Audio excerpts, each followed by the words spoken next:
உயிர்த்தெழுந்த இயேசு கிறிஸ்துவின் நாமத்தினாலே வாழ்த்துக்கள். பிரியமானவர்களே, இயேசு கிறிஸ்துவை அறிவதே நித்திய ஜீவன். ஹல்லேலூயா, ஹல்லேலூயா. சோத்ரம், சோத்ரம், சோத்ரம். இயேசு ஆண்டவர் சொல்லும் பொழுது வானமண்டலத்தில் உள்ள பொல்லாத ஆவிகள் நடுங்கும், வானத்தில் சத்துவங்கள் அசைக்கப்படும். ஹல்லேலூயா. இந்த இயேசு ஆண்டவரை நாம் தியானிக்கும் பொழுது நமக்குள் இருக்கிற எல்லா சந்தேகங்களும் வேதனைகளும் முற்றுப்புள்ளி வைக்கப்படும்.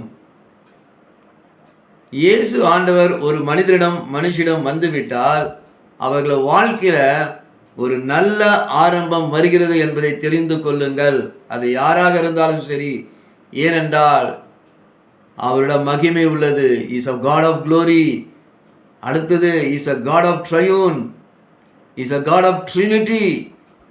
இந்த திருத்தேவ தேவனின் மகிமையை நாம் தியானிக்கும் பொழுது நிச்சயமாக நீங்கள் விசுவாசித்தா இன்று ஒரு அற்புதம் உங்கள் வாழ்க்கையில் சுகம், பலன், ஆரோக்கியம், நீடித்த வாழ்வு, உங்கள் தேவைகள் சந்திக்கப்படும். உங்கள் பிரச்சனைக்கு முடிவு வரும். உங்கள் குழப்பங்களுக்கு மனநோய்க்கு தீர்வு வரும். சுகம் உண்டாகும். ஆரோக்கியம், சௌக்கியம் உங்களுக்கு வரும். ஏனென்றால் இயேசு ஆண்டவர் ஒரு வல்லமையுள்ள பிதா. அடுத்ததாக நாம் பார்க்கும் பொழுது கர்த்தரே ஆவியானவர். கர்த்தருடைய ஆவி எங்கேயும் அங்கே விடுதலை உண்டு. அப்போ கர்த்தருடைய ஆவி நம்மில் இருக்கும்போது அங்கே விடுதலை உண்டு. அப்போ கர்த்தரே ஆவியானவர், ஆவியானவர் கர்த்தர். Hallelujah. Lord is the spirit. அப்ப இந்த பரிசுத்த ஆவியானவர் கம்ஃபர்டர் வந்து நாம் பார்க்கும் பொழுது தியானிக்கும் பொழுது இயேசு ஆண்டவர் இவரை அனுப்புவராக இருக்கிறார். இவர் நமக்கு தேவை. ஒவ்வொரு மனிதருக்கும் பரிசுத்த ஆவியானவர் உதவி தேவை. அதனால அவர் பரிசுத்த ஆவியானவர் வந்து கம்ஃபர்டர் சொல்றாங்க. அடுத்தது பரிசுத்த ஆவியானவர் ஹெல்பர், உதவியாளர் சொல்றாங்க. இப்படிப்பட்ட பட்டங்களை அவர்கள் கொடுக்கிறார்கள். அது மகிமையான ஒன்று.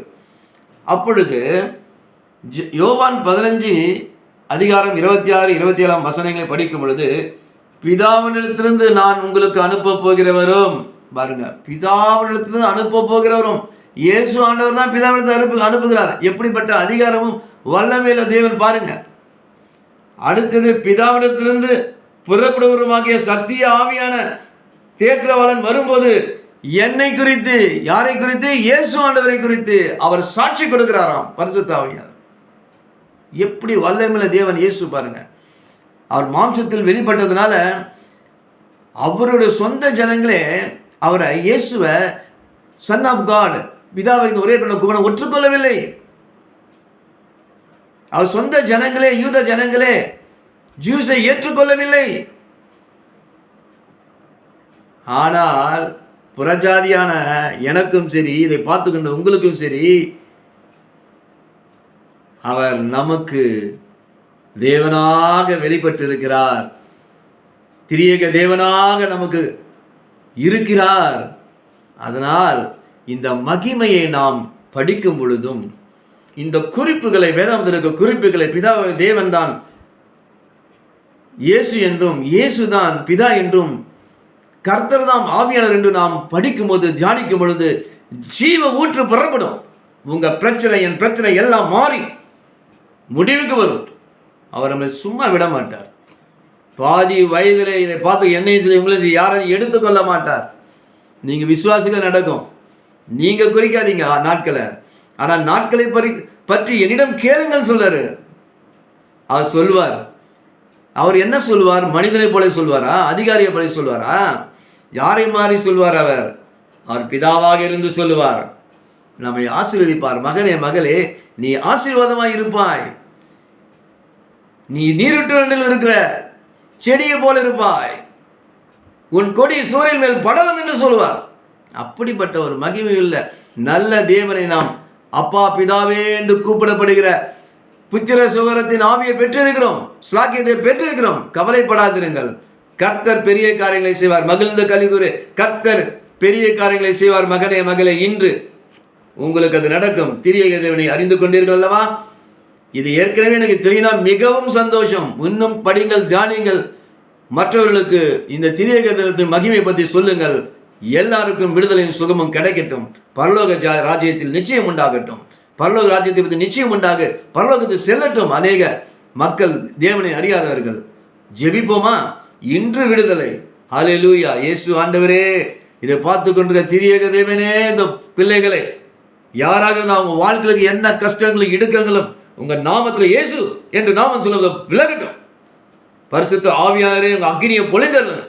அவங்களுக்கு எல்லாம் மன நோய், பல பிரச்சனைகள், கால் வலிகள், நோய்கள், எந்த சீல் பிடித்திருந்தாலும் எல்லாம் இயேசுவின் நாமத்தினால சுட்டு எரிக்க பாதர் பலவீனத்தை. சுகம் உண்டாகட்டும் இயேசுவின் நாமத்தினால, இயேசுவோட வல்லமையினால, இயேசுவோட அதிகாரத்தை வல்லமையினால, இயேசுவின் தலைவல குணமாகட்டும். உங்களோட வார்த்தையை அனுப்பி குணமாக்குங்க. உங்களோட வார்த்தையை குணமாக்கும். எழுந்து நடன்னு சொல்லுங்க. கையை பிடிங்க இயேசப்பா. இதை பார்த்துருக்க ஒவ்வொருத்தருக்கும் அவங்க வேண்டிய பண தேவைகளையும், குடும்பங்களுக்கும் பிள்ளைகளுக்கும் வேண்டிய தேவைகளும் கர்த்தர் கொடுங்க இயேசப்பா. இன்னைக்கு அவங்க பெற்றுக்கொள்கிறாங்க. பெற்றுக்கொள்ளுங்க. கர்த்தர் செய்வார். விசுவாசிங்க. இது மகிமையின் தேவனை நாம் பிரார்த்திக்கிற நேரம், தியானிக்கிற நேரம், ஜெபிக்கிற நேரம். அவர் செய்து முடிச்சிட்டாரு. அவர் சிலுவையிலே செய்து முடிச்சதை நாம் பெற்றுக்கொள்வோம்.